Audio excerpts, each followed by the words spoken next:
और चलिए अब बात करते हैं सियासत की दो तस्वीरों की। पहली तस्वीर अमित शाह और उपेंद्र कुशवाहा की मुलाकात की है, वहीं दूसरी तस्वीर पटना में कांग्रेस महासचिव हरीश रावत और सीएम नीतीश कुमार के बीच की मुलाकात की।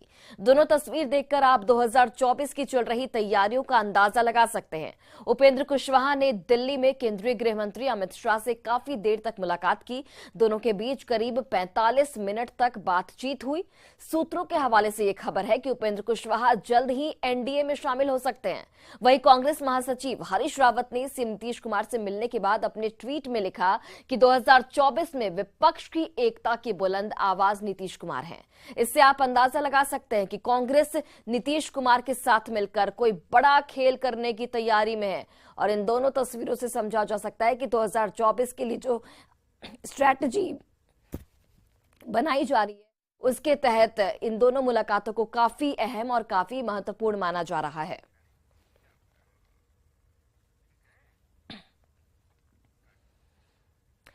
तो जेडीयू से अलग होकर नई पार्टी बनाने वाले आरएलजेडी के राष्ट्रीय अध्यक्ष उपेंद्र कुशवाहा ने केंद्रीय गृह मंत्री अमित शाह से मुलाकात की। उपेंद्र कुशवाहा अमित शाह से मिलने उनके नॉर्थ ब्लॉक स्थित दफ्तर पहुंचे और दोनों के बीच करीब 45 मिनट तक बातचीत हुई, जिसकी तस्वीरें भी हम आपको दिखा रहे हैं। कुशवाहा और अमित शाह की मुलाकात के वक्त बिहार बीजेपी के पूर्व प्रदेश अध्यक्ष डॉक्टर संजय जायसवाल भी मौजूद थे, जिसके बाद अटकलें लगाई जा रही हैं कि जल्द ही उपेंद्र कुशवाहा की वापसी एनडीए में हो सकती है। उपेंद्र जी ने इच्छा जाहिर की थी माननीय गृह मंत्री जी से मिलने का और माननीय गृह मंत्री जी ने उन्हें समय दिया। यह एक शिष्टाचार मुलाकात थी। उपेंद्र जी मिलना चाह रहे थे गृह मंत्री जी से। एक अच्छे वातावरण में बातचीत हुई और इससे ज़्यादा इसका कोई अभी मतलब लगाना उचित नहीं है। और दिल्ली में केंद्रीय गृह मंत्री अमित शाह से उपेंद्र कुशवाहा की मुलाकात पर पटना में सियासत इस वक्त बेहद गर्मा चुकी है। जेडीयू के प्रदेश अध्यक्ष उमेश कुशवाहा ने कहा कि आज की तारीख में उपेंद्र कुशवाहा महत्वहीन हो चुके हैं और वे जितना भी हाथ पैर मार ले कुछ नहीं होने वाला। इतना ही नहीं, उमेश कुशवाहा ने यह भी कह दिया कि उपेंद्र कुशवाहा जेडीयू छोड़ने से पहले से ही बीजेपी के संपर्क में थे। उपेंद्र कुशवाहा कहीं भी जाएं, उससे बिहार में लव कुश समीकरण पर कोई फर्क नहीं पड़ेगा और लव कुश समीकरण पूरी तरह से नीतीश कुमार के साथ है। उमेश कुशवाहा से बात की हमारे सहयोगी आनंद अमृतराज ने। उपेंद्र कुशवाहा ने केंद्रीय गृह मंत्री अमित शाह से मुलाकात की है, जिसके बाद बिहार की सियासत में भी हलचल तेज है। हमारे साथ मौजूद हैं जेडीयू के प्रदेश अध्यक्ष उमेश कुशवाहा। उमेश जी, आज जो आपके साथ कभी आपके सहयोगी थे, आज अमित शाह से उनकी महत्वपूर्ण मुलाकात हुई, इसको आप कैसे देखते हैं? क्या आप लोग के लिए झटका है? देखिए, सबसे पहले तो उपेंद्र कुशवाहा जी के कोई भी प्रयास का हम लोग नोटिस नहीं लेते, लेकिन आप पूछा है तो जान लीजिए कि आज के राजनीतिक परिवेश में उपेंद्र कुशवाहा महत्वहीन हो चुके हैं और इसीलिए जो है हाथ पैर मार रहे हैं, जिस कारण वो केंद्रीय मंत्री अमित शाह से मिलने के लिए गए हैं। लेकिन उनका जो प्रयास है वो सब बेकार जाएगा। जानते ही हैं, सब लोग जानता है कि उपेंद्र कुशवाहा जो है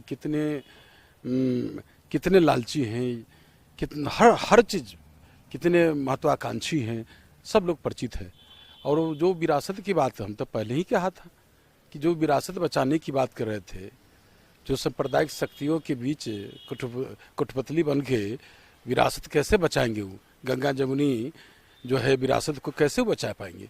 आज जो हमारे समाजवाद की जो विरासत था, जिसको लेके हमारे नेता माननीय मुख्यमंत्री नीतीश कुमार जी जो ऊंचाई दिए, उसको तो उन्होंने तार तार करने का काम किया। लेकिन उमेश जी, एक सवाल ये भी है कि चूंकि बिहार में माना जाता था कि जेडीयू का मजबूत समीकरण माना था लव कुश, और अगर बीजेपी को देखें तो बीजेपी ने सम्राट चौधरी को प्रदेश अध्यक्ष बनाकर फिर अब उपेंद्र कुशवाहा का अमित शाह से मुलाकात करना, कहीं आपको लगता है कि आपके समीकरण पर असर पड़ेगा? इसमें कहीं दो राय है।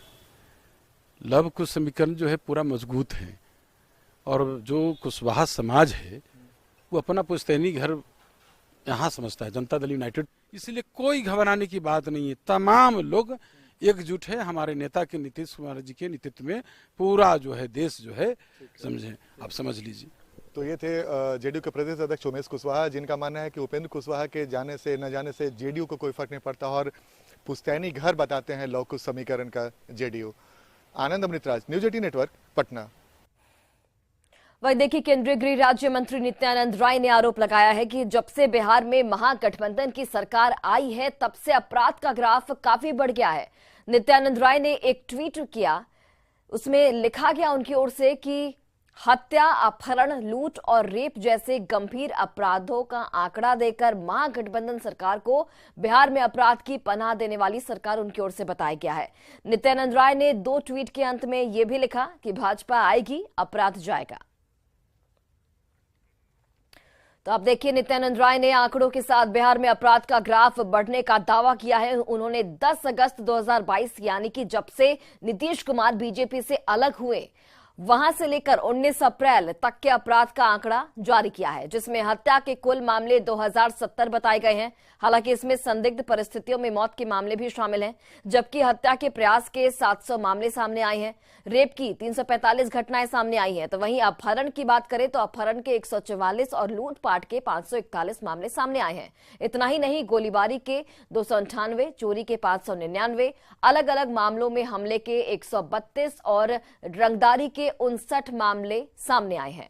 और इन सबको मिलाकर कुल 4848 घटनाएं हुई हैं। तो ये ट्वीट नित्यानंद राय की ओर से किया गया और इसमें एक आंकड़ा जारी किया गया, जिसमें जब नीतीश कुमार एनडीए से अलग हुए थे उस वक्त से लेकर अभी तक का आंकड़ा ये जारी हुआ है। तो केंद्रीय गृह राज्य मंत्री नित्यानंद राय के ट्वीट पर बिहार की सत्ताधारी पार्टियों ने जमकर निशाना साधा है।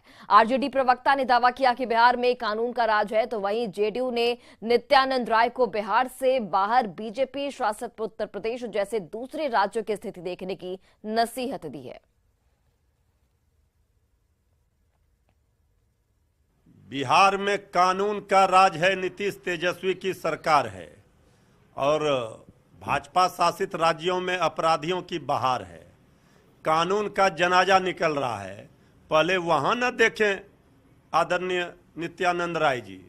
गृह राज्य मंत्री को जितनी बिहार की चिंता है, भाजपा शासित राज्यों से अपराध कम हो रहा बिहार में और अपराधियों के मनोबल को कुचल दिया गया है। बिहार की सरकार कानून व्यवस्था को लेकर सख्त है और जो नित्यानंद राय जी कह रहे हैं उनको जाना चाहिए उत्तर प्रदेश को, क्योंकि भारत के गृह मंत्री हैं।